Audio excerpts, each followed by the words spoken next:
എല്ലാ പ്രിയ സുഹൃത്തുക്കൾക്കും സ്നേഹവന്ദനം. എൻ്റെ പേര് പ്രശാന്തി ചൊവ്വര.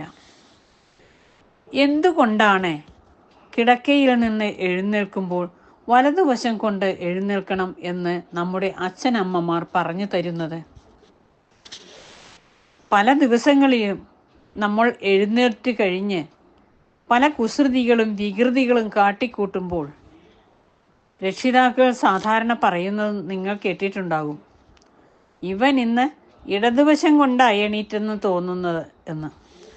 അപ്പോൾ ആ ചൊല്ലലിൽ ചില കാമ്പുണ്ട്. അത് എന്താണെന്ന് നോക്കാം. മേലുദ്ധരിച്ച രക്ഷിതാക്കൾ വ്യക്തമായി മനസ്സിലാക്കി പറയുന്നതല്ലെങ്കിൽ പോലും ദിവസവും വലതുവശം തിരിഞ്ഞെണിക്കേണ്ട ആവശ്യകത വളരെ വലുതാണ്.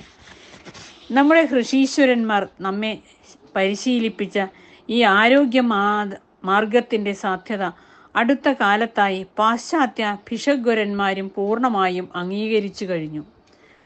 നമ്മുടെ ശരീരത്തിൻ്റെ ചുറ്റും 2 കാന്തിക വലയങ്ങളുണ്ട്. അവയിൽ ആദ്യത്തെ കാന്തിക വലയം കാലിൽ നിന്ന് ശിരസിലേക്കും മറിച്ച് ശിരസിൽ നിന്ന് കാലിലേക്കും പ്രദക്ഷിണം വയ്ക്കുന്നു.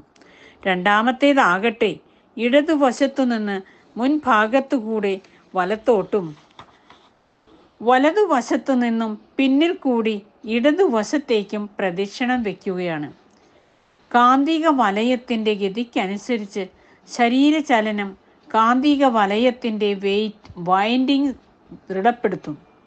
മറിച്ചായാൽ വൈൻഡിങ് അയഞ്ഞ് ശരീരയന്ത്ര സംവിധാനത്തിൻ്റെ തന്നെ പ്രവർത്തനശേഷി ക്ഷയിക്കാനിടവരും.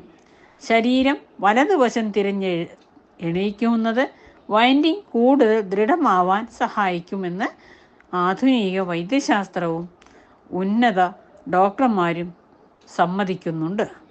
എല്ലാവർക്കും ഇഷ്ടമായല്ലോ?